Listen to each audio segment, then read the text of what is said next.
Welcome to another episode of Me, My Wife, and Sports. I'm your host, Fitz, with my lovely co-host, Darcy. Hello. All right. Well, another episode in the books from the start of our season 2. And this one should be a very interesting one. We want to take a look at mental health issues amongst athletes. And when we say that, we're talking from the amateur to the professional level. But before we do that, a few announcements that I want to mention that is in sports that I was looking at that caught my eye. The first one is Chicago's number 1 pick, Chicago Bears, that is. Caleb Williams signed that 4-year deal, fully guaranteed contract worth $39 million. That includes a $25.5 million signing bonus and a 5th-year option. So that's, I think, a pretty good deal for a rookie contract. And there's other sources, sports sources out there saying that Brandon Ayuk for San Francisco is disgruntled and wants to be traded. How lovely that would be to come to the Cowboys. But, of course, we know we can't afford him. And I don't know if they're even going to trade him. He's looking to be traded. Not the team is not looking to trade him. But we will see. We will see. They say he's disgruntled. He's disgruntled, whatever that means. What does that mean? You know, am I not getting the ball enough? Right. Or does he really have a problem? Or are they just labeling him? Yeah. But everything I read shows that the team is not looking to get rid of him. It's all him. I know, but who's saying that he is disgruntled? He is. Oh, he's saying that he's disgruntled. Right. Oh, right, okay. Yeah, he's the one saying that, he's not happy there and he wants to be traded. Okay. All right. So, hey. Okay. Give the man what he wants. That's different then. Yeah. All right. Mental health. Now, as we've seen in the past, and especially with the Olympics coming up, there was a lot of mental health issues going on during the last Olympics. A lot. Yeah, with Simone Biles, as well as the tennis player, I think Naomi Osaka. Yeah. And I think there was another gymnast who was having some issues. But according to the NCAA, approximately 30% of student athletes struggle with mental health. And when we talk about mental health, we're not talking about any one particular illness. We're talking from depression to anxiety to full-blown suicidal ideations and anything else that might come along with it to depression. So keep that in mind. There's myriad of issues when it comes to mental health issues. It's not all doom and gloom, but, stress. Yeah, exactly. Stress Pressure on, especially when you talk about the Olympics, you got the whole world looking at you and depending on you to come through in your particular sport. So, and that's a big stage to stand on. Yeah. And speaking of, I know we were talking a little bit about football earlier, but there were about 9 players that I'm aware of that spoke up about mental health issues. And one of the players was Bobby Wagner. Bobby Wagner plays for the Los Angeles Rams as a linebacker in 2023. And he was at the game or part of the game when Buffalo Bills wide receiver got injured and he was basically dead for a bit before they brought him back to life. When it happened on the field? Yeah, Damar Hamlin. He was the safety. Yes. He wasn't a wide receiver. Right. He was a linebacker. Damar Hamlin. No. Damar Hamlin was the safety, but Bobby Wagner. Okay. Who having some PTSD based on that incident. Okay, haven't seen that. Exactly. Okay. He's suffering. And he came out and told the reporters that it scarred him. And he has all these emotions that he's dealing with concerning that incident. So When I was doing some research for this, one of the things that I found was about Naomi Osaka, who is the tennis player, who I can't remember exactly how hers unfolded, but she basically was having some issues. And one of the things that caused her a lot of anxiety was speaking to the press. And so after a match, she decided to not speak to the press because she was already having this anxiety and this stress. which they get fined for. And she got fined $15,000. Right. I mean, so if you're already stressed out about public speaking, because that's all it is public speaking, which everybody knows is in the top 5 of greatest fears. Right. It's public speaking for anybody. Right. It's going to be in their top 5. And then you get fined. Like that's just stress on top of stress on top of stress, you know? And she said that she wasn't happy when she won. She wasn't happy when she lost. That's how she knew something was not right. Right. And so she just wasn't feeling it. Wasn't getting any satisfaction either way. From playing the sport. Yeah. And that drove me to look into some other definitions and ways that they defined mental health issues, air quotes, y'all can't see that, air quotes, in sports and with athletes, professional, student athletes, all of those things. One of the things that they said that I found was that these people are uncommon role models. They push their bodies. They compete with torn cartilage and broken bones sometimes to accomplish extremes that are awe-inspiring and unhealthy. Right. And so that, when I read that, I thought, how true is that?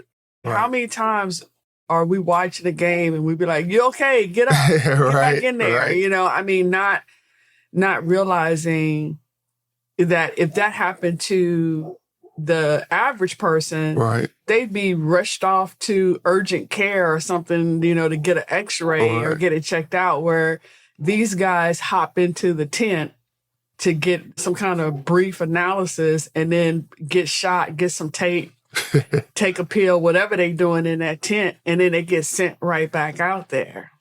Right. So it's a lot more that goes into mental health. Right. Than the stigma attached to it.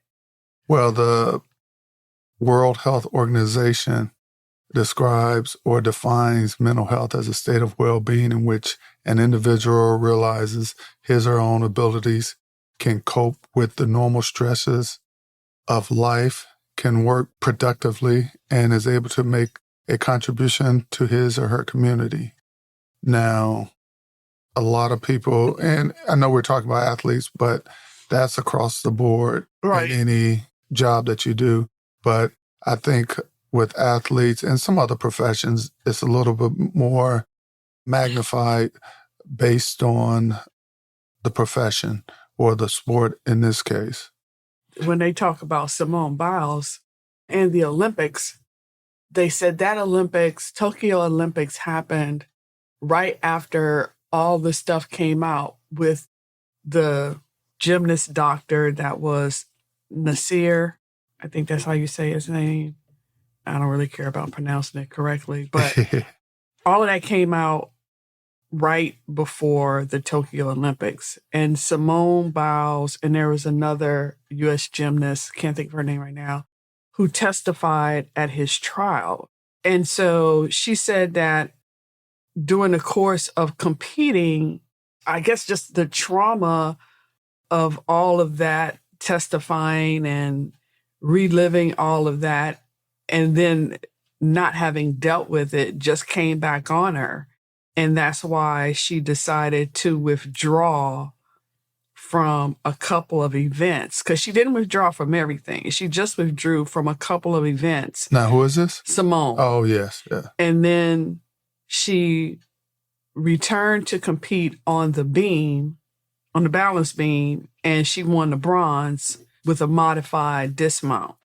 But she was saying that it was just the stress of competing, having gone through all of that stuff with the court system and testifying. I guess it just all hit her at one time. And that's why she withdrew. Right. She said she did receive a lot of support from the other athletes in Olympic Village because they just admired her ability to say, I'm not going to do this, because a lot of them just don't do that. They push themselves to do whatever they have to do to compete. And it's kind of ironic, though, when an athlete sprains an ankle, breaks a bone, they're given time to heal before they are thrown back into sports. But when it comes to mental health, because you can't see it on an X-ray, you can't see it on an MRI, there are questions being raised by not only the spectators, but even some of the staff folks thinking that, just push it off. Right. You're okay. No worries. A lot of them, a lot of what I found, athletes said that even today in 2024, they are athletes. It doesn't matter. College, professional, athletes in general. Right. Are more comfortable talking to family and friends than they are telling their coaches that they have a mental health issue.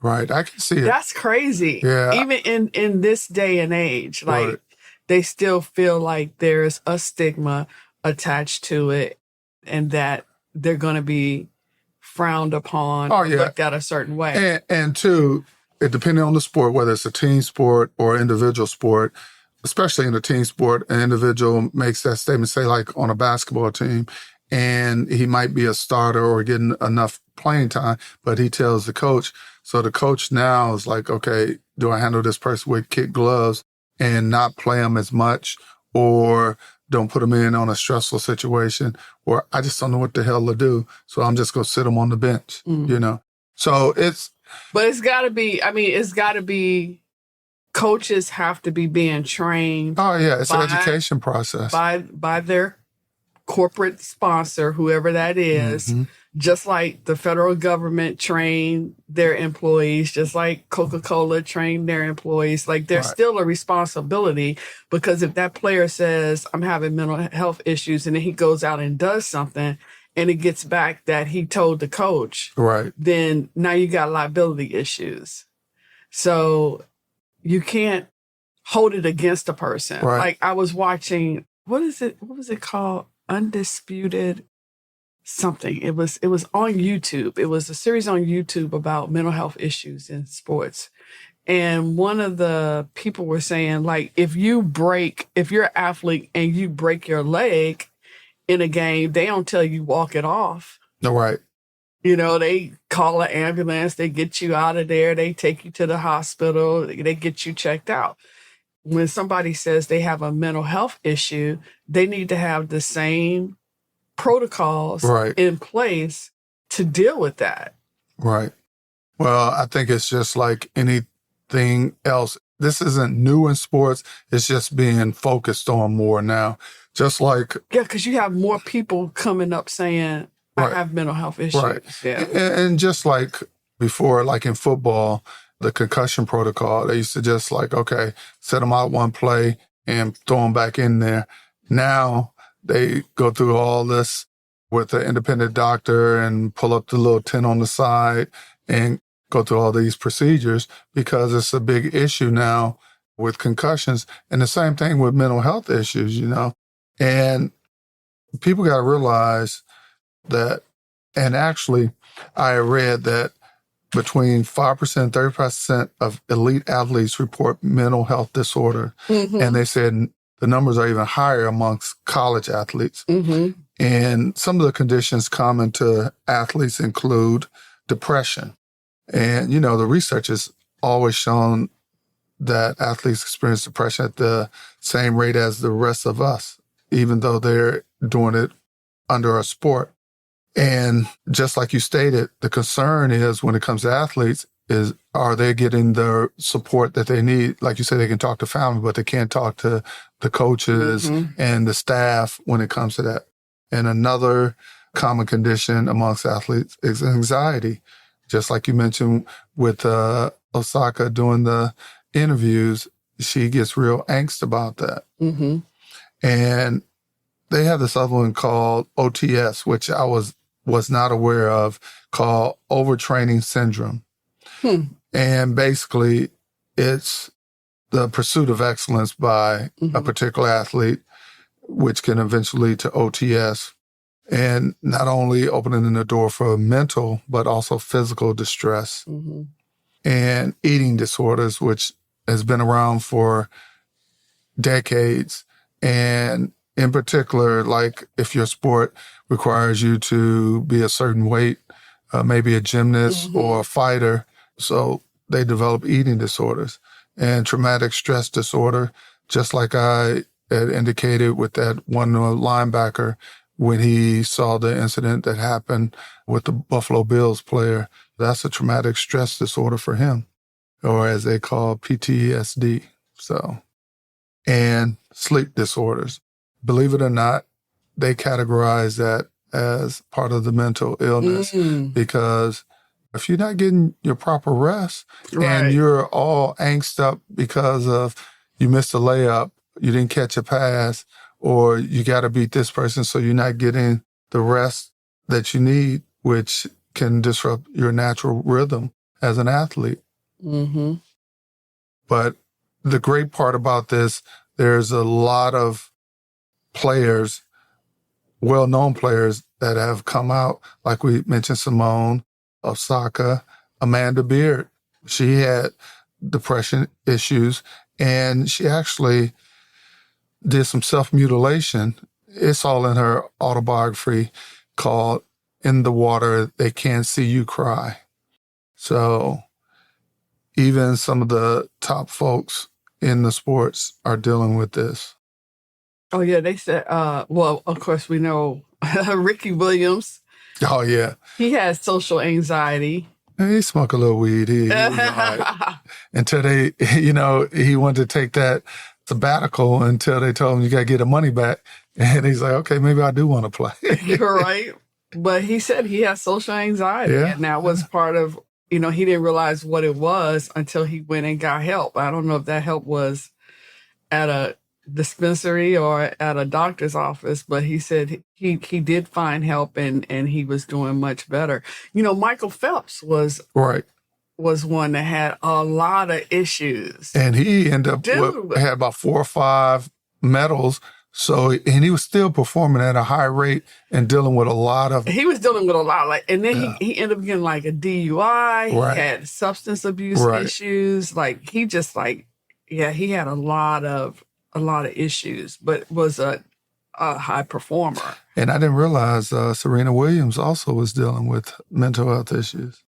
Yeah, she was postpartum depression was her main thing. Yeah, after she had the baby and she couldn't, and she said she lost like 2 matches in 3 days or something like that. It was like back to back real quick. Yeah, she just wasn't. Well, she felt like she wasn't a good mom because she was out on the road playing and all that, and she felt she wasn't doing enough for her baby, which it's understandable, but she has to make a living to support the baby and help the family out. Yeah, she really did, and her husband had all that covered. So. Yeah, but everybody wants their own. She wanted to do her own thing, but I get it.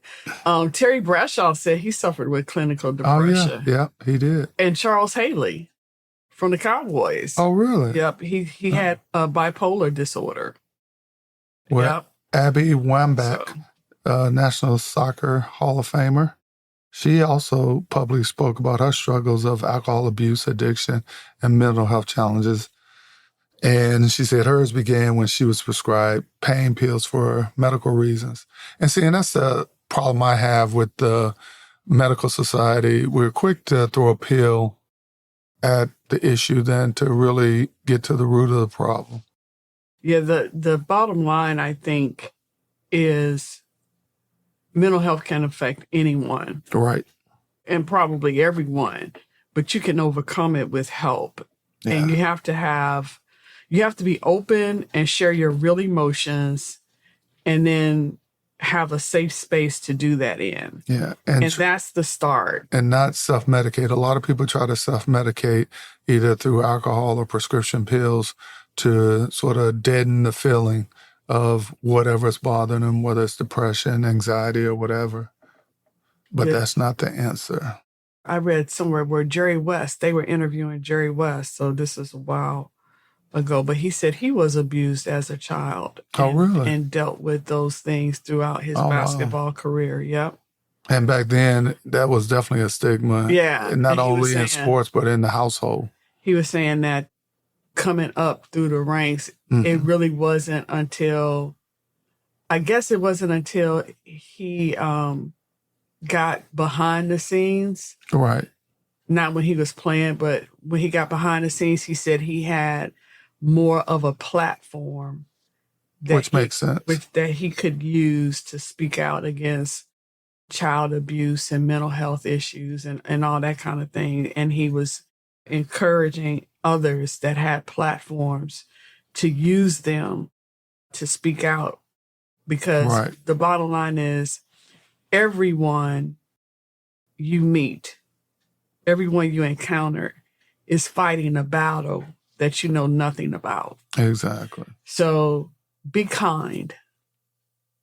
Out of all the things that you can be kind, because you just never know what someone else is going through. And, seek help. There's a lot of treatment centers out there nationally, in particular one that's in Florida called White Sands Treatment. They have a good reputation. And then there's mentalhealth.gov. Mentalhealth.gov is a website where they offer a lot of different resources, and you can get a lot of information from that website. So that's also some place where you can go to get some help. Definitely. It's a lot of things or avenues out there. You just have to do the research and find it. But that's a good place to start. Depending on where you live and so forth, they can, I'm sure, direct you to a facility that's close by. But there's no shame in seeking help. Remember that. Right. And again, I just mentioned a lot of well-known figures. If they can do it, you as an individual, whether you're in youth sports or whatever, go ahead and seek that help. And don't be afraid to talk to your parents, cousins, or any relative and let them know how you feel. And I know a lot of young children starting at a young age start sports, and they're doing it because their family or mother and father or even siblings are maybe possibly pushing them. Don't let anyone push you into doing something you really don't want to do from a sports level that might affect your mental state. So have those conversations with families and friends and let them know how you really feel. And if you do enjoy the sport, keep a good balance. And if you start feeling yourself getting pulled away or down that rabbit hole of depression or anxiety or whatever, speak up. There's no shame in your game. Yeah, and I think too, as fans and spectators, we have to be more conscious of how we interact with our sports figures. I think that's what has brought a lot of this to light as well, because the fans have been so hard. Well, she's being nice. The fans need to quit attacking these athletes, whether they're pro athletes or college athletes. And social media is a powerful tool and it can do damage. So we need to understand that. And for those fans who are attacking those athletes who have reached the top of their sport, it's a reason they're there and you're not. So be kind. Also, just to mention a few other athletes who have publicly spoken: A.J. Brown, Dak Prescott, Carl Nassib from the Las Vegas Raiders, Calvin Ridley, Lane Johnson from the Philadelphia Eagles, Everson Griffin from the Minnesota Vikings. So those just are a few top players who have made it known. And yeah, you're saying, what do they got to be depressed about? They're making all that money. But yeah, money does not buy happiness and mental stability. Yes, it pays the bills, but it's more to that. All right. Well, as we wind down, there's a couple other things that came to light that I wanted to sort of bring up. Do you remember, or do you know the wide receiver Jordan Addison for Minnesota Vikings? Mm-mm. Yeah, he was arrested in Los Angeles or near Los Angeles International Airport on suspicion of driving under influence. And this was about a week ago, according to police reports. These athletes got to realize that they got a microscope on them when they do this stuff. And granted, maybe they want to be alone or just don't want an entourage around or somebody driving for them, but you got to be smarter. Got to be smarter. That pretty much brings our show to a close. Like we stated, if you need mental health, seek it. There's a myriad of programs out there that can help you through depression, alcoholism, drug abuse, and so forth. And there are courses you can take to help with your public speaking if you have anxiety about that. But just don't try to sort of self-diagnose yourself. Leave it to the professionals and get some help as much as or as soon as possible. Any final thoughts, Darcy? Nope. All right. Well, we would like to thank all our listeners for tuning in. Until next time, if you have any questions or concerns, send us an email at memywifeandsports@yahoo.com. Or if you just have a comment about our show, everything would be appreciated. And we will respond to you via email as well as bring up your topic on our next show or episode. And with that said, everybody have a good and blessed day. Darcy, your final words? Just take care of yourselves, take care of your mental health, and remember your mate is a reflection of you.